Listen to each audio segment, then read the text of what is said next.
Hello guys, the depth queen स्वागत करती है अपने डार्क डेप्थ वर्ल्ड में। तो आज जिस मूवी के बारे में मैं बात करूँगी, उस मूवी का जो प्लॉट था, जो कॉन्सेप्ट था, वो इतना असमान, अद्भुत और अद्वितीय था जिसके बारे में हर कोई चर्चा करता था। लेकिन अफसोस, जब फिल्म रिलीज़ हुई, लोगों ने देखी, तो फिर वो जो एक फ़िल्म को देखने का जो एक बुखार था, वो उसी वक्त जो है फ़िल्म को देखने के बाद उतर गया। क्योंकि जितनी ज़्यादा कॉम्प्लिकेटेड और जितनी ज़्यादा एक्साइटिंग इस फ़िल्म की जो कहानी थी, उस कहानी को अनफॉर्चुनेटली डायरेक्टर साहब या स्क्रीन प्ले राइटर जो है पब्लिक को दिखाने में थोड़े से चूक गए।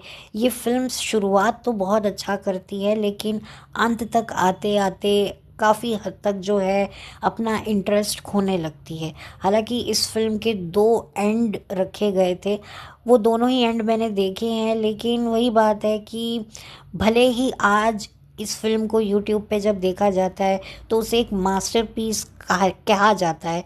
लोग कहते हैं कि नहीं यार, एक अंडररेटेड मूवी है, लेकिन उस वक्त जो है पब्लिक ने बिल्कुल इस फिल्म को नकार दिया था। बल्कि जो है इस फिल्म के बारे में चर्चा होते हुए भी चर्चा होनी बंद हो गई थी, क्योंकि थोड़ी सी जो पब्लिक थी वो नाराज़ थी। लेकिन जो फिल्म का जो प्लॉट है वो बहुत ज़्यादा, अब मैं कहूँगी कि एकदम से धांसू था। क्योंकि इस फिल्म का जो प्लॉट ही ऐसा था कि तीन दृष्टिहीन लोग दिन दहाड़े एक बैंक में जाते हैं, भरे हुए बैंक में जाकर रॉबरी करते हैं। तो आप सोचिए, ये जो कॉन्सेप्ट था, ये कितना ज़्यादा जो था चकित करने वाला था। ये एक गुजराती थिएटर प्ले से इंस्पायर था और काफ़ी ज़्यादा जो है इसको देखने के लिए लोगों के मन में उत्सुकता थी उस वक्त। लेकिन जब ये फिल्म रिलीज़ हुई तो लोगों ने कहा कि यार, फिल्म ठीक ही है। जिस तरह से एक थ्रिलर फिल्म के लिए जो एक एक्साइटमेंट होती है, वैसी एक्साइटमेंट जो है मैंने ज़रूर पब्लिक में देखी जब तक उन्होंने ये फिल्म नहीं देखी थी। लेकिन जैसे ही वो लोग फिल्म देख कर आए तो वो एक्साइटमेंट वैसी नहीं दिखी। कुछ ही चंद ऐसी थ्रिलर फिल्म्स होती हैं जो स्टार्ट से लेकर एंड तक पब्लिक को पलक झपकाने का मौका तक नहीं देती। और आई थिंक जो ऐसी फिल्में होती हैं वही युगों युगों तक याद रखी जाती है। लेकिन अनफॉर्चुनेटली इस फिल्म को याद करने का सिर्फ एक ही कारण है, और वो है इसका प्लॉट। जी हाँ, इस फिल्म में थे अक्षय कुमार, अमिताभ बच्चन, सुष्मिता सेन, परेश रावल और अर्जुन रामपाल।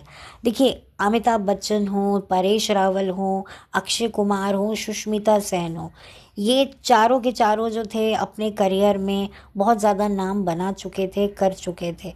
लेकिन अगर मैं बात करूँ अर्जुन रामपाल की, तो मैं ये कहूँगी कि अर्जुन रामपाल अगर इस फिल्म में नहीं होते तो कोई अर्जुन रामपाल का नुकसान नहीं होता। क्योंकि अर्जुन रामपाल के लिए अनफॉर्चुनेटली इस फिल्म में ज़्यादा कुछ करने लायक था नहीं।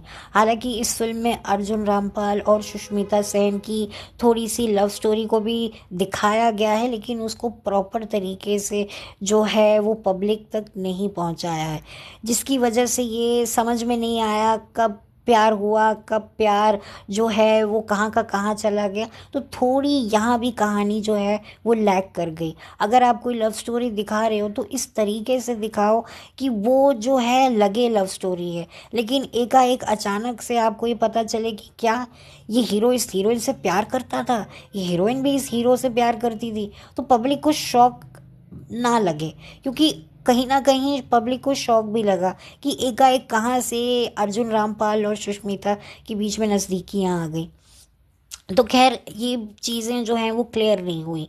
अच्छा जी, अब मैं बात करूँगी, इस फिल्म की थी दो एंडिंग, और दोनों ही एंडिंग्स जो हैं पब्लिक के सामने रखी गई।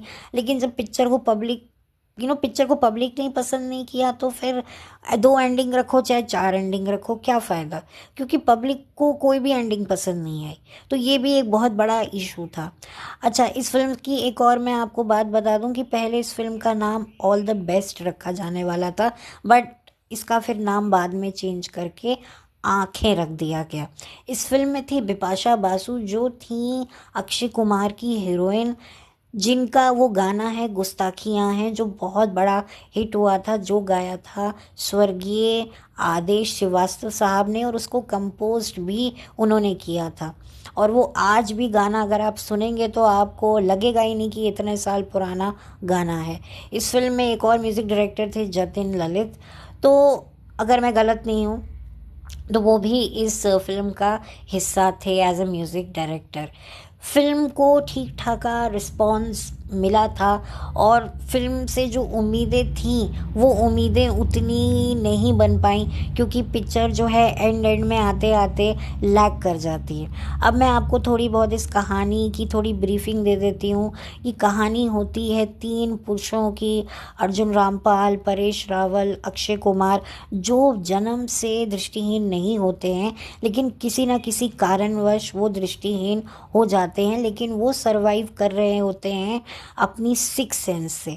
तो सिक्स सेंस को एक बहुत बड़ा महत्व जो है वो दिया है इस फिल्म में, और उसी के सहारे जो है काफ़ी हद तक जो है आपको समझ में आ जाएगा। इनफैक्ट आपको ये समझ में आ जाएगा कि जो लोग वाकई असल ज़िंदगी में दृष्टिहीन होते हैं वो कैसे अपनी लाइफ सरवाइव करते हैं बिना आँखों से।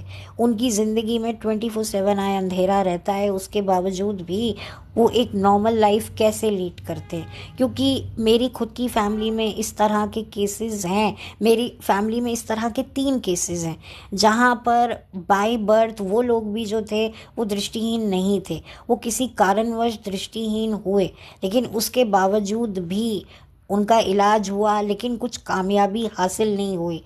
और ज़्यादातर जो है बहुत कम रोशनी के साथ ही उन्होंने सरवाइव किया। एक शख्स की तो पूरी रोशनी ही चली गई थी, और जो तीसरा शख्स था उसे भी नहीं दिखाई देता था, लेकिन उसके बावजूद भी उन्होंने अपनी लाइफ को जिस कदर लीड किया। ऑफ कोर्स उनकी फैमिली का सपोर्ट था। देखिए, फैमिली का सपोर्ट एक बहुत इम्पॉर्टेंट होता है, लेकिन आपकी खुद की भी करेज, हिम्मत का एक अपना मोल होता है, एक अपना एक वजूद होता है। तो यहाँ पर आपको ये जानने को मिलेगा। तो ये एक चीज़ थोड़ी अच्छी है फ़िल्म में। और इस फ़िल्म में एक छोटे से सीन के लिए श्रेयास सलपड़े भी हैं, जो उस वक्त जो हैं करियर में स्ट्रगल कर रहे थे। बिपाशा बासु की भी जो है उस वक्त ये कुछ ज़्यादा फ़िल्में नहीं आई थी, क्योंकि वो अपने करियर में जो हैं वो ग्रो कर रही थी। तो इस फ़िल्म में भी वो एक छोटे से अपीयरेंस में थी, जहाँ पर जो है वो अक्षय कुमार की गर्लफ्रेंड होती हैं, लेकिन उनका कोई डायलॉग नहीं है, सिर्फ एक गाना ही है। और परेश रावल है, उनकी कोई हीरोइन नहीं है फिल्म में, लेकिन मैं कहूँगी कि परेश रावल ने अपनी पूरी जान डाली है। कहीं से भी वो हैं ना 19 लगे हैं ना 20 लगे हैं, वो 24-25 ही लगे हैं एक्टिंग में। उन्होंने जो पछाड़ा है, मतलब आप कह सकते हैं कि अमिताभ बच्चन और परेश रावल अगर इकट्ठे फ्रेम में आ जाएं तो आपकी आंखें दर्द हो जाएंगी कि आप किसको देखेंगे। लेकिन जो मैं कहूँगी, परेश रावल ने अपने इस कैरेक्टर में इमोशन भी डाला है, ह्यूमर भी डाला है, और बहुत ज़्यादा जो है उन्होंने इस कैरेक्टर को एक नई, आप कह सकते हैं, ऊंचाइयों पे ले जाने की कोशिश की थी। लेकिन अनफॉर्चुनेटली जब फिल्म नहीं चली तो फिर क्या कर सकते हैं। अक्षय कुमार की काफ़ी डैशिंग पर्सनालिटी आपको देखने को मिलेगी। एक्चुअली ये जो सिक्स सेंस की जो आप कह सकते हैं जो एक मुहिम है, वो अक्षय कुमार की ही होती है। अक्षय कुमार जो होते हैं वो अपनी सिक्स सेंस को बहुत ज़्यादा जो है वो उस पर चलते हैं। तो एक तरीके से ये एक सच्चाई है जो अक्षय कुमार के कैरेक्टर से आपको देखने को मिलेगी।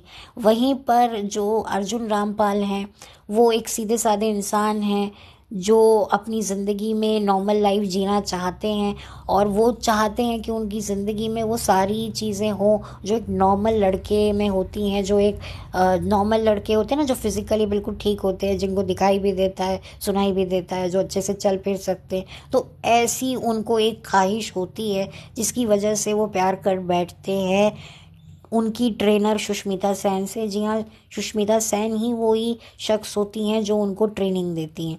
अब वो ट्रेनिंग उनको क्यों देती हैं, क्योंकि वो ट्रेनिंग देने के लिए उनको मजबूर करते हैं मिस्टर अमिताभ बच्चन, जो कि फिल्म में होते हैं एक सन की मैनेजर, जो जिनको निकाल दिया जाता है उनके सन की पने से।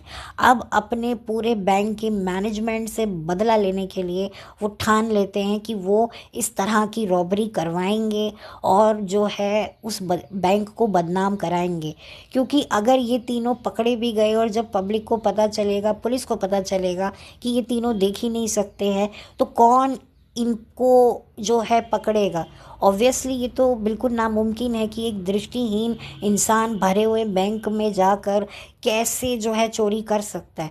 तो ऑब्वियसली इस बात पे कोई विश्वास नहीं करेगा, पब्लिक उन्हें छोड़ देगी। तो जो भी सारा जो भी जेवर पैसा है वो जो है वो अमिताभ बच्चन के पास हो जाएगा, प्लस जो बैंक की बदनामी है, जो बैंक को जो झेलना पड़ेगा, अपमान जो झेलना पड़ेगा, उसकी वजह से जो है उनको शांति मिलेगी उनके मन को।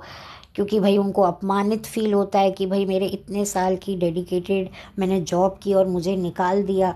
तो इस वजह से जो है अमिताभ बच्चन जो हैं, एक तरीके से आप कह सकते हैं कि उनका रोल नेगेटिव है। उधर मैं बात करूं परेश रावल की, तो परेश रावल जो है, आप उनका जो किरदार है वो आपको ये सिखाएगा कि एक हंसते हुए चेहरे के पीछे कैसे दुख इंसान छुपाता है, वो आपको परेश रावल के कैरेक्टर में देखने को मिलेगी, जो मैं आपको बताना भूल गई थी, इसलिए मैं अभी दोबारा बता रही हूँ इस पर बात करके। क्योंकि जब मैंने तीनों के बारे में बता रही थी, अक्षय कुमार, अर्जुन रामपाल और परेश रावल जी के बारे में, उनके कैरेक्टर के बारे में, तो मैं ये थोड़ा बताना भूल गई। तो ये भी एक बात थी जो आपको परेश रावल साहब के कैरेक्टर में देखने को मिलेगी। और मैं परेश रावल साहब की एक्टिंग को कोई जज नहीं कर सकती, क्योंकि मेरी इतनी औकात ही नहीं है कि उनकी एक्टिंग को जज करूं। और जी हाँ, मैं बात करूं मिस्टर अमिताभ बच्चन की, तो ये उनके जो डायलॉग थे, असामान्य, अद्वितीय, अकल्पनीय, ये बहुत ज़्यादा फेमस हुए थे। और इसी पर आधारित एक सॉन्ग भी है जो बिल्कुल स्टार्टिंग के फिल्म में आता है। तो ओवरऑल एक टाइम पास देखने के लिए ये आप फिल्म देख सकते हैं। थोड़ा सा आपको ये फिल्म देखकर ऐसा लगेगा कि आप कोई इंग्लिश फिल्म देख रहे हैं, हालांकि मुझे तो ऐसा लगा, आपका मुझे पता नहीं, लेकिन मुझे तो लगा कि मैं एक इंग्लिश फिल्म देख रही हूँ। ट्रीटमेंट बहुत अच्छा है, लेकिन वो ट्रीटमेंट किस काम का जब पिक्चर अपने एंड में आते आते लैग कर जाए। तो खैर, बस यही एक बात थी जो मुझे आप लोगों से करनी थी। इनफैक्ट इस मूवी का रिव्यू मुझे बहुत टाइम से करना था, और लेकिन किसी ना किसी कारणवश रुक जाता था। लेकिन आज मैंने कहा कि नहीं, आज मैं जो है ये वीडियो आप लोगों के सामने लेकर आऊँगी और आप लोगों को बताऊँगी। और आप लोगों ने भी अगर ये फ़िल्म उस दौर में देखी हो तो मुझे प्लीज़ बताइएगा आप लोगों के क्या एक्सपीरियंस रहे, आप लोगों को कैसा लगा ये फ़िल्म देखकर। आप लोगों ने ये फ़िल्म देखी थी, इसकी जो 2 एंडिंग्स थी, क्या आपने सिर्फ एक एंडिंग देखी या 2 एंडिंग देखी, प्लीज़ आप ज़रूर बताइएगा।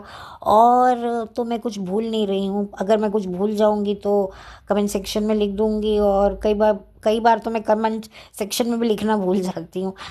बस ऐसे ही होता है कि कुछ बोलना है, मतलब मेरा प्रॉब्लम ये है कि मैं कोई पेपर पे लिख के बात नहीं कर रही होती हूँ, ना मैं कोई ऐसी हाई प्रोफाइल एडिटिंग करती हूँ। मैं सीधा बड़बड़ बड़बड़ करके बोल देती हूँ, उसको फिर मैं जो है वो ठीक ठाक करके जो है यूट्यूब पे अपलोड कर देती हूँ।